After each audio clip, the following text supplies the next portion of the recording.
Hello, my name is Protik Mukhopadhyay. I'm an entrepreneur and an author. I'll be hosting the Reimagine Sales Systems podcast, where I'll be bringing some of the industry thought leaders who will be sharing their go-to-market strategies for their business systems. Thanks, everyone. I am glad to welcome David Kueffner today from Clover Imaging. He's the head of IT and responsible for the overall IT strategy. Thank you, David, for joining us. Oh, appreciate it. Good to be here. So, David, we shared about your journey. If you can share a little bit about how did you come into your current role in heading the IT organization, that'll be really insightful for our listeners. Thank you. Okay, well, I kind of made the transition into IT from marketing back in '98. I was product manager for laboratory information systems for Canada and the U.S. and Mexico. And the director of operations at the medical company, kept walking by, and they had all these consultants in and shaking his head. And I asked him what was wrong. And he said that they can't figure it out. It was back, showing my age now, NT351 RAS server. It was crashing. And I told him, just move the plug over. And he said, what do you mean? I said, you're not in a clean outlet. When you shut those lights off, that server goes off. He said, no. So I blinked the lights, went off, rebooted. And he's like, you want a job in IT? So I moved from marketing into IT.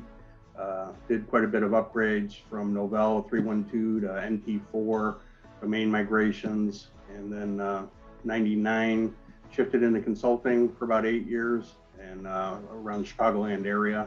Got a lot of good experience with that. And back then they wanted to be a triple threat, so you have a Unix background, have a networking background, Microsoft background. I ended up sticking primarily with Microsoft. And after the consulting in 2004, I took an architecture or a technical support specialist role at Sears and was there for a number of years and moved around internally to team lead over the desktop operations, back over the support side, managed a team that did monitoring for about 4,000 servers in the enterprise. We had about 300,000 employees at that time. Very seasonal, so we'd ramp up, ramp down, completely automated all the builds for the servers, clients, and everything. And I was looking to move up into the management side. That's actually my transition as a systems manager from Sears over to Clover as director of architecture. And I was responsible for all the builds and everything that we're doing there. And I was there for about 2 years before transitioning into this role as VP of IT infrastructure, where I've got infrastructure on the servers, cloud, security, voice data, network, help desk, and now transitioning more into the DevOps side with EDI and migrations for EDI and Navision support. Thank you. That's a very interesting journey, and thanks for sharing that, David. In terms of systems, right? Let's talk broadly about your overall IT organization and the systems that you have deployed to essentially help your company to go to market faster and better, right?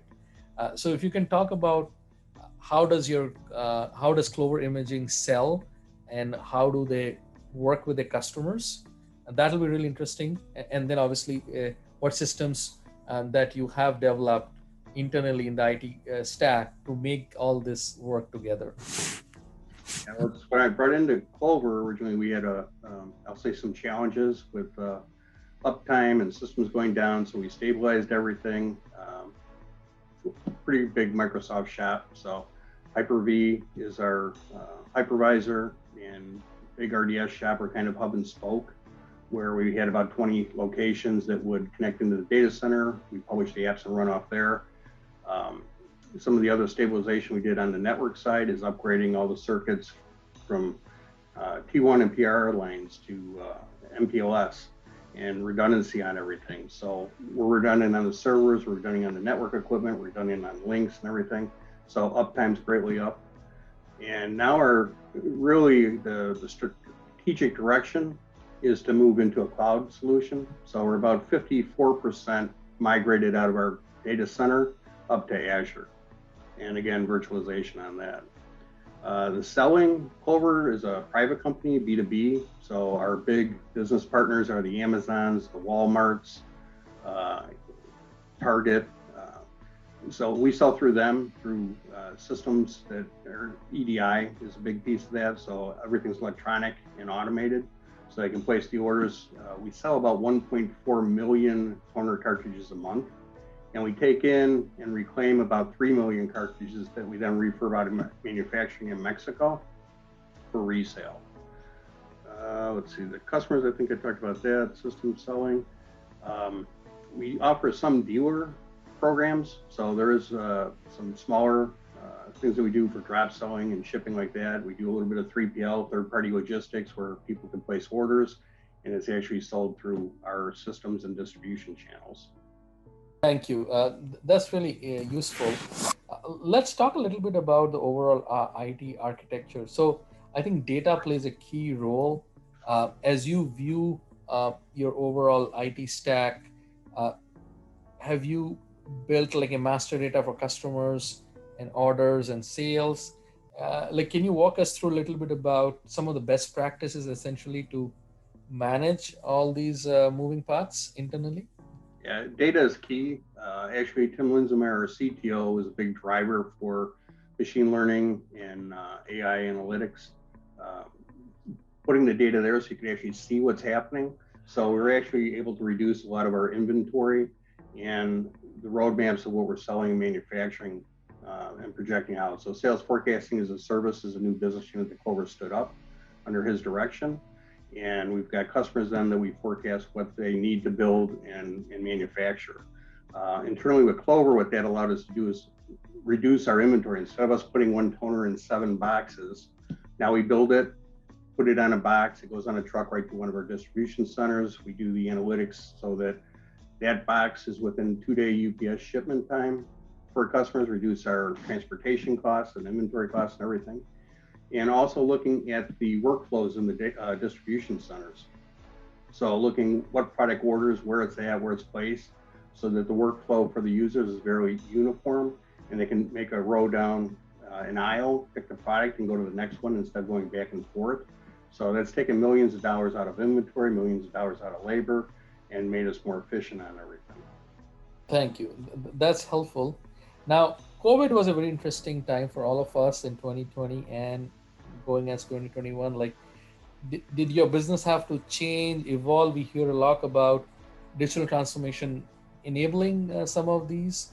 Like, can you talk a little bit about the impact COVID may have and some projects that you either had to undertake uh, to make some transformations faster? Yeah, it's Clover responded pretty good to COVID. We were in a good position before that. So March, middle of March, we basically said, "Hey, everybody, take your hat and go home." So it was entertaining, but we did have VPNs already set up and scaled so that we could have 700 people a day working remotely. And then our core business units, that the manufacturing and distribution centers, those people would still come in, but any of the non-critical staff are all remote. So the challenges we had were with customer service and our CRM, that obviously people need to be remote, and our via phone system, we actually just had to convert all the phones to VPN phones, get PoE adapters for people to work remotely. But within a week, 2 weeks, we're able to get people set up. Everybody was remote. They're still remote at this point.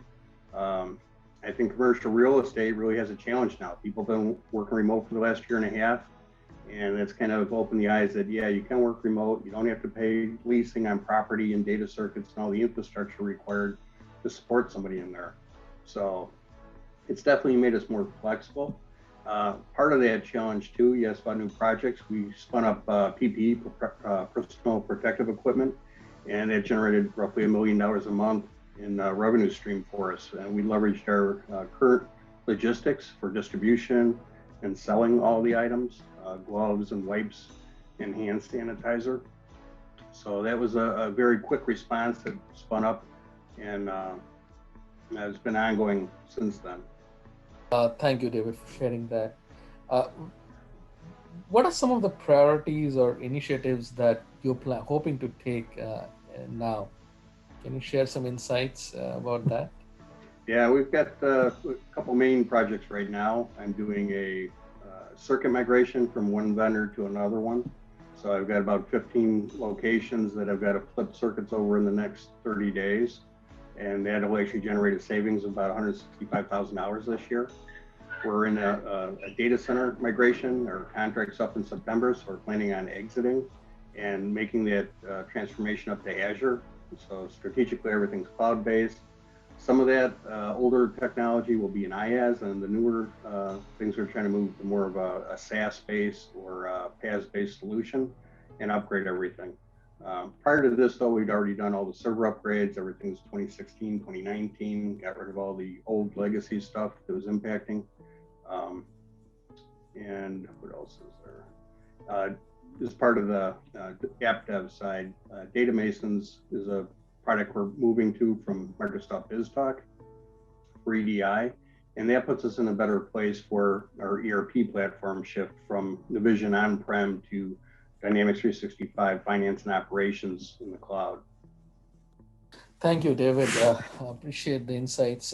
Now, we want to talk a little bit about some of our young listeners. So somebody listening in, maybe a software developer, a business analyst, what advice would you give them in their career so that at some point of time they can take a leadership role like you? It's actually, getting your foot in the game. I mean, my son did the transition from teaching, he's an architect at a company doing SQL Server development. We've had many people at Clover that come in as a help desk, but the people that speak up and ask for additional work to do, hey, I've got time, can I help you out with this?